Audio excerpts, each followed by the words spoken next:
On today's episode of FAQ U, we're talking modes, modelers, and so much more.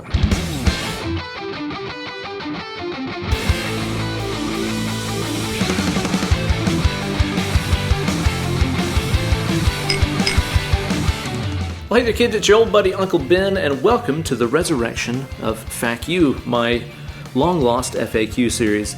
I love doing these videos and catching up with you guys. I don't really know why I've not done one in so long, but I'd like to make this more of a regular thing like I used to do back in the day. All of today's cues that I'm gonna A the F out of were submitted by my lovely and loyal Patreon community, which you can join over at patreon.com/BenEllerGuitars. Sign up today, even for just $1 a month. It's gonna get you hundreds of exclusive goodies like bonus videos, backing tracks, and so much more. This week, everybody who supports the channel, even for just $1 a month, is gonna get access to a very special, super extended, ad-free cut of this video with even more cool stuff in it. So don't delay. Sign up today. Now, back in the day, I would usually do the Uncle Ben's Boombox segment right here and tell you guys what I've been listening to, but I want to put that at the end of the video this time. That way we can get straight on to some of these awesome questions. So without further ado, let's get into it.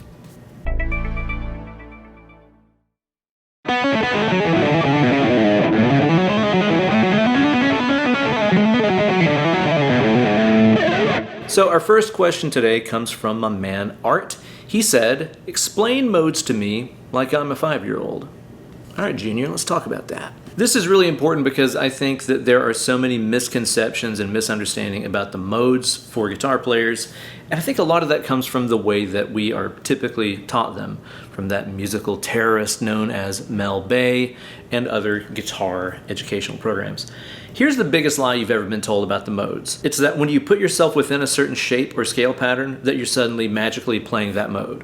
For example, I can't tell you how many times I've seen books that show you if you're playing this pattern right here, you're magically playing the Phrygian mode. That's not exactly the case. So let's strip it down a little bit and make it good and simple. All the modes revolve around our good buddy, the major scale. I'm going to be using the G major scale for all these examples because you can't spell guitar without G, right? So we play the G major scale by starting off on the note G and then moving up this series of steps and half steps. It goes whole, whole, half, whole, whole, whole, half.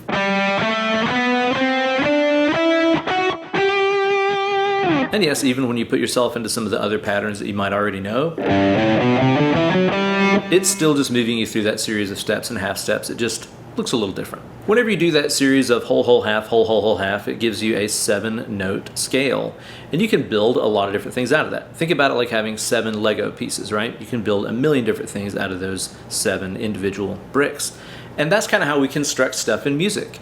We take that major scale and we can form a variety of different chords around it.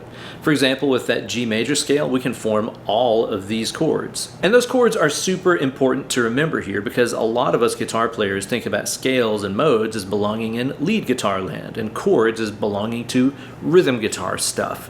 But the two are interlinked in a way that is extremely important, and I think understanding this is the key to getting the modes, and this is what most guitar players miss out on. If I play that G major scale over the chord that's formed off of the first note, in other words, the G major, it's going to sound nice and wholesome, like this.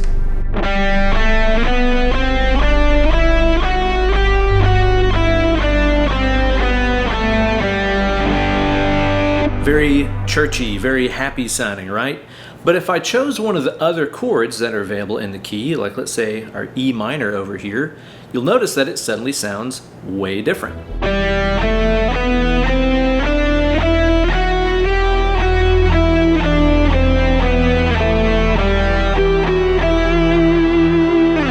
Exact same thing that I played over the G major chord, but it doesn't have the same sound at all, right? It sounds more sad suddenly for some reason. And that's going to be true for every single chord that we have available in that key. Like check out how it sounds against the C chord that's available.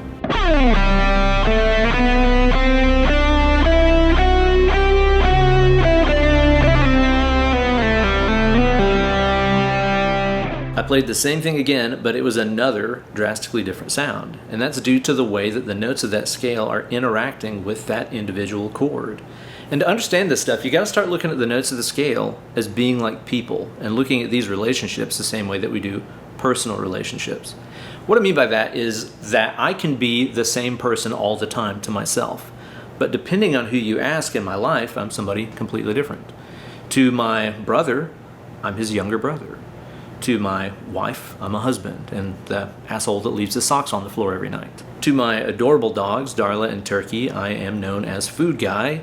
And to my buddy Joe, I'm just a friend. And that's exactly how these relationships work within the modes.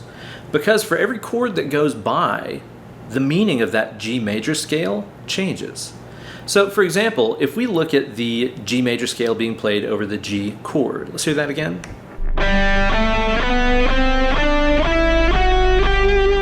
Well, to the G chord, this G note sounds out as the root. It's the holy of holies, right? It's the most important note that there is. So we can start really obsessing about that note and thinking of that as being the most important note in the scale. To the G scale, this A note is a second, the B note's a third, C note is a fourth intervallically, the D note's a fifth, E note's a sixth, F sharp note's a seven, very jazzy, and then we're back at the root again. But if we were to ask another member of this chord family, all those definitions would change. So for example, let's ask the A minor chord what all those notes mean. Now to G, this G note was the root, right? Again, that's the holy of holies, the center of the scale. But to the A minor chord that we have available in this key, it doesn't sound very important anymore, does it? It sounds completely different. And that's because if you're asking A minor, G is not the root anymore. A is the root. This G sounds out as an interval we'd call a flat 7. I'm not going to go super deep into explaining all the intervals and all that jazz. There's a whole lot of other videos on my channel about that. But understanding intervals is critical for all of this stuff. If you understand intervals, you can understand anything that there is to know in music theory. Dead serious, you got to learn that stuff. So to A minor, G is not a root, it's a flat 7. A, which was a second to G major, is now a root. That makes this B note a second. The C note now is a flat third. This D note, which was formerly very important as a fifth, is now sounding out as a fourth. Kind of a stale sounding interval. This E note is the fifth of A minor. This F sharp note is the funky sixth of A minor. G is the flat 7. A is the 1. Those definitions are going to change. Every one of those notes means something different to every chord that's available in the key. That's why you can just stay in one scale position over an entire progression of chords, and it'll sound like you're changing scales, but you're just sitting in the same spot the whole time. That's kind of the funny thing about it, is like whether you understand the modes or not, the modes are constantly being enforced on you anytime a chord changes. And that's because to our ears, the definition of all those notes is changing with every chord that goes by. Let's take a look at another one. To the C major that we have in this key, the scale is going to sound out like 5, 6, 7, 1. There's the root note now to that chord. 2, 3, sharp 4 or sharp 11, the Lydian note, 5th, 6th, 7, 1. That is how this entire mode thing works in a nutshell. You know, you might have a scale that you know really well, or a scale pattern that you love, and you think that it means you're playing the Phrygian scale or the Dorian mode or whatever, but that's only the truth if you're asking your fingertips and your eyes what you're playing. If you ask the chord that you're playing over or the riff you're playing over, if it's implying a chord, it might mean something completely different. I'll give an example about this. I'll never forget this. This was a really funny learning experience for me back in the day. So my brother Noah played guitar for a few years before I did, and then I started learning, and I was getting into some of the lead stuff, and my teacher and I were talking about the modes. And I remember learning that B Phrygian scale, right? And it's supposed to have this like exotic Spanish kind of dark sound to it, you know? And I thought that that was so cool, man. And I remember thinking, okay, next time my brother and I are gonna jam, I'm gonna like crash the party and lay down these hot, you know, yin-yang milkshake licks inside of some progression he's playing over. So my brother at that time, he was learning a bunch of like praise and worship tunes for the church we were going to and stuff. And you know, they're all like kind of the GCD, happy sounding stuff. And I just thought I was gonna crash the party and play all these really cool sounding, you know, metal licks over it. And I'll never forget, he starts playing this, you know, happy major sounding chord progression, and I start playing that Phrygian scale I'd been so hyped about.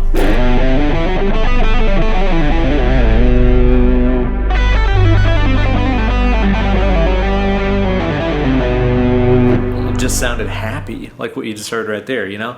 I couldn't understand it. I didn't understand the tractor beam-like effect that chords have over harmony. Chords are king, bass is boss. Now, I don't want to just discredit learning all 7 of like those mode patterns, but just understand that it doesn't necessarily mean you're playing that mode as soon as your fingers enter that scale pattern. You got to ask the chord if you're playing that mode at that point. Learning those patterns is great because it's going to let you cover the entire neck and not just be stuck playing in one box. And the great thing about them is too, is it always gives you a great escape hatch for those root notes. For example, if I was playing over the B minor chord and I was playing that B Phrygian scale, I might have a hard time finding that B note if I was in here. I know a lot of players and myself back in the day would have a really hard time identifying where all the B's are. I'd be like landing on the G's because that's the starting point of the scale and it wouldn't really sound good. But if I'm playing with this guy, the Mel Bay Phrygian scale, it kind of gives you those clearly marked exits in the scale, right? That way you can always land on your feet and hit those target root notes and stuff. It doesn't really matter what scale shape you're using. It depends on what it means to the chord you're playing it against. I'd advise you guys to learn intervals as well as you can. Learn the relationships between notes. Just drill yourself. There's even like apps and stuff available for this. What does B mean to G? It's a third. What does B mean to F? It's a flat 5 or a sharp 4. What does B mean to C? It's a 7. Try to really learn those intervals as well as you can. Learn their sounds, learn what they remind you of, and this is going to answer every question you've ever had about the modes. Moral of the story here is, if in doubt, interval it out. Here's a great one from my man, Spencer McCoy. What's up, Spence? He says, I'm hearing rumors about clubs and bars that don't allow amps anymore, particularly in Nashville.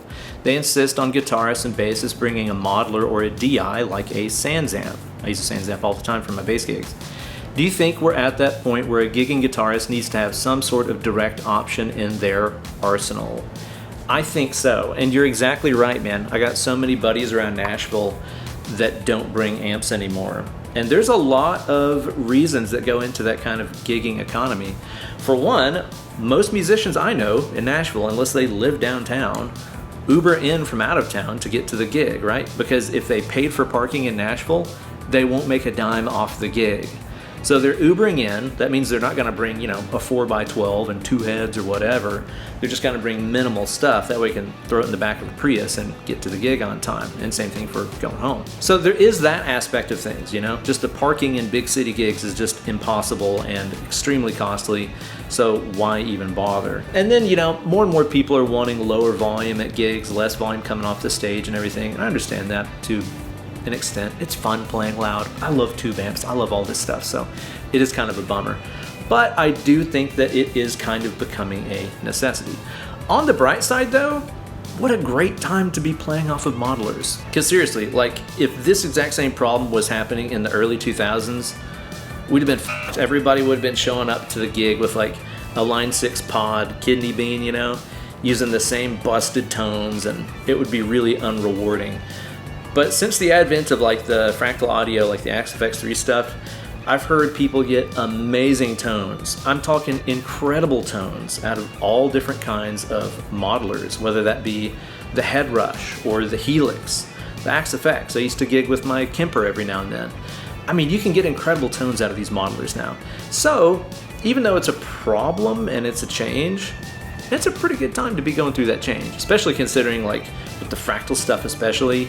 Dude, the built-in effects are just insane. I mean, they're world-class effects. So, it's not all that bad, as long as everybody's doing modelers.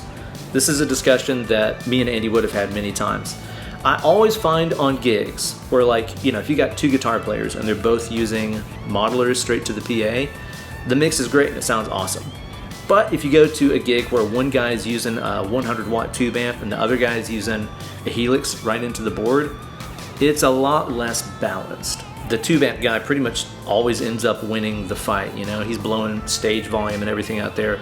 Tube amps just eat up air molecules differently than modelers do. Modelers sound great, but they are not the exact same thing as a real old school tube amp. So we can't really hold it to those standards. And another really cool thing is too, we've got more and more companies that are offering solutions that kind of straddle the line. Check this out. For example, we got bad Larrys like this guy here. This is the Synergy Syn 20 IR. I made a video about this a couple of months ago because this is a perfect amp to bring for seriously any gig that you could have. So the Synergy stuff operates off of these little modules. They're all tube. It's an all tube design. It's a real amp. And you use these little modules that slide in and out, kind of like a Nintendo cartridge, only you don't gotta blow on them quite as much. This one is made by Bogner. This is the Shiva, I believe. No, this is the Uberschall. So I could take this and load it into the Syn 20 for any metal gig that I have.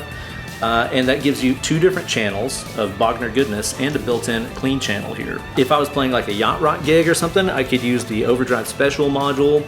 If I was playing a country gig, I could use the Morgan AC or Fender Twin module. Well, it's not a Fender Twin, it's the Synergy Twin, but you know what I mean. There's a module for every occasion, and this thing is really lightweight. And the cool thing about it is too, is here on the back, it's got built-in balanced output with selectable IRs, meaning like speaker cabinet simulations, right?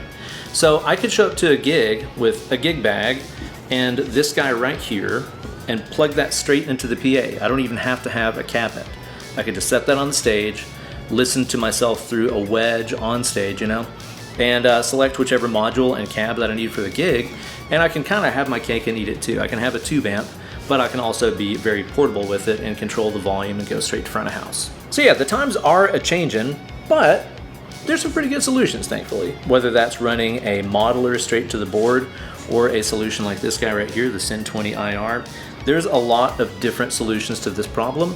So it could be worse, but it could also be better because there's nothing more fun than cranking up a 100-watt tube amp through like a 4x12 or 2, you know, letting that thing blow your clothes around and rearrange your atoms. That's just a good time, and there's really no replacing it, but what can you do? Now before we wrap up, let's head on over to Uncle Ben's Boombox, talk about what I've been jamming out to here lately.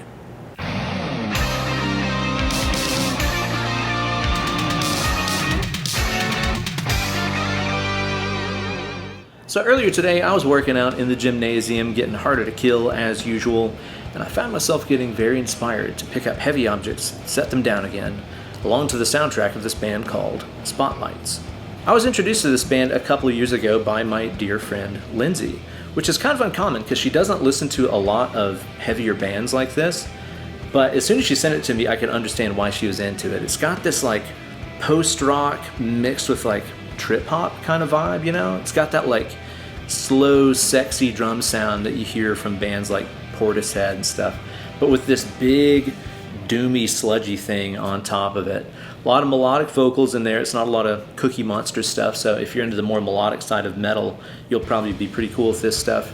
I think that they're freaking awesome, man. I don't really know much about the band. I want to say it's just like 2 or 3 people, maybe like a husband and wife in there or something. I don't really know. Check the wiki for all the details. But they got a handful of records out, and I just think that they're awesome.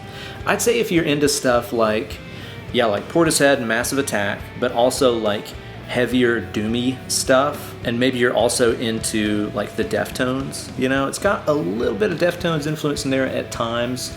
I think that you might be into this band. They got a bunch of albums to check out, so go on Spotify and give them a listen.